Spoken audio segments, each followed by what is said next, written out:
প্রয়োজনে তিনি সুপ্রিম কোর্টের দ্বারস্থ হবেন আমার আপনার সকলের নেতা অধীর রঞ্জন চৌধুরী। পাশাপাশি তিনি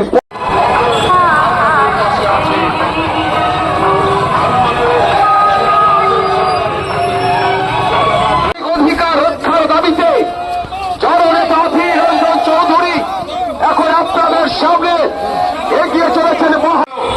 সেই ভোট হলো মানুষের সমস্যা নিয়ে নয়, সেই ভোট হলো এনআরসিকে সামনে রেখে কে এনআরসির পক্ষে কে এনআরসির বিপক্ষে, এটাই হয়ে গেল ভোট। আমরা কংগ্রেস আমরা ভোটে হারলাম, কারণ আমরা ভারতবর্ষের ধর্মনিরপেক্ষতাকে মান্যতা দিয়ে রাজনীতি করি। আমরা ভারতবর্ষের হিন্দু মুসলমান শিখ খ্রিস্টান আদিবাসী পিছিয়ে পড়া দলিত সকলের প্রতিনিধিত্ব করা আমাদের কাজ। তাই আমরা এনআরসির পক্ষ বিপক্ষ নিয়ে আমরা অকারণে হিন্দু মুসলমানের বিভাজনের রাজনীতি করতে পারিনি, তাই আমরা হারলাম। আমরা তো হারলাম, কিন্তু পশ্চিমবঙ্গে এনআরসি হয়েছে কি? পশ্চিমবঙ্গে এনআরসির জন্য কাউকে বাংলাদেশে যেতে হয়েছে কি? না, কিন্তু ভোট হয়ে গেল। আর ভোট হয়ে যাওয়ার পর এনআরসির গল্প বন্ধ হয়ে গেল।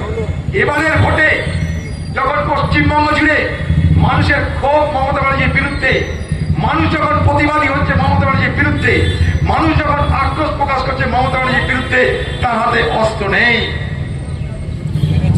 হঠাৎ করে অস্ত্র চলে এলো। কি অস্ত্র? এসআইআর।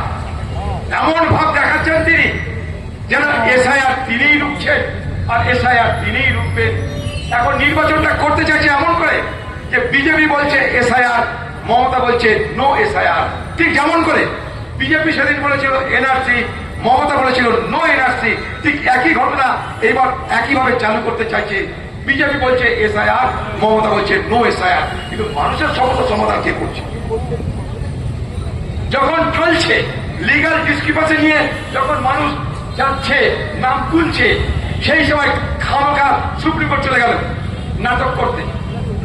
জামা কাপড় পরে, উকিলের জামা পরে চলে গেল সুপ্রিম কোর্ট।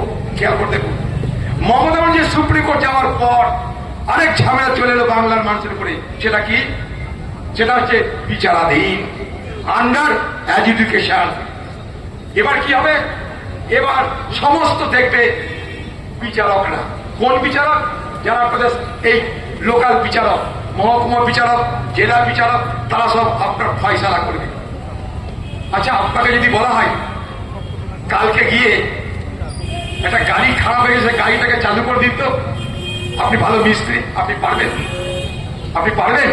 যার যেটা কাজ সে সেটা করবে।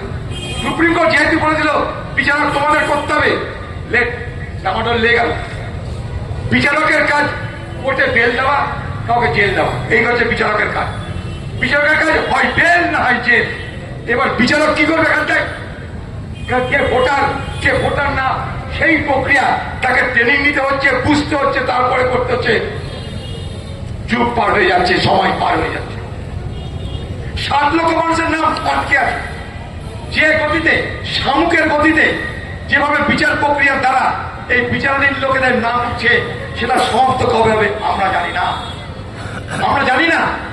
মমতা ব্যানার্জি সুপ্রিম কোর্টে গিয়ে যে কাজটা চলছে সেটাকে আরো জটিল করে, আরো জটিলতর করে, আরো জটিলতম করে আমাদের উপর চাপিয়ে দিয়ে নিজে এখন ধর্নায় বসে গেছে।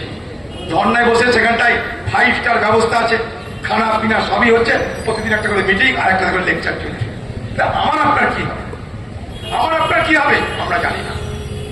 মুখ্যমন্ত্রী কথায় কথায় চোরদের জন্য, ডাকাতদের জন্য, ধর্ষককারীদের জন্য সুপ্রিম কোর্ট যাচ্ছে।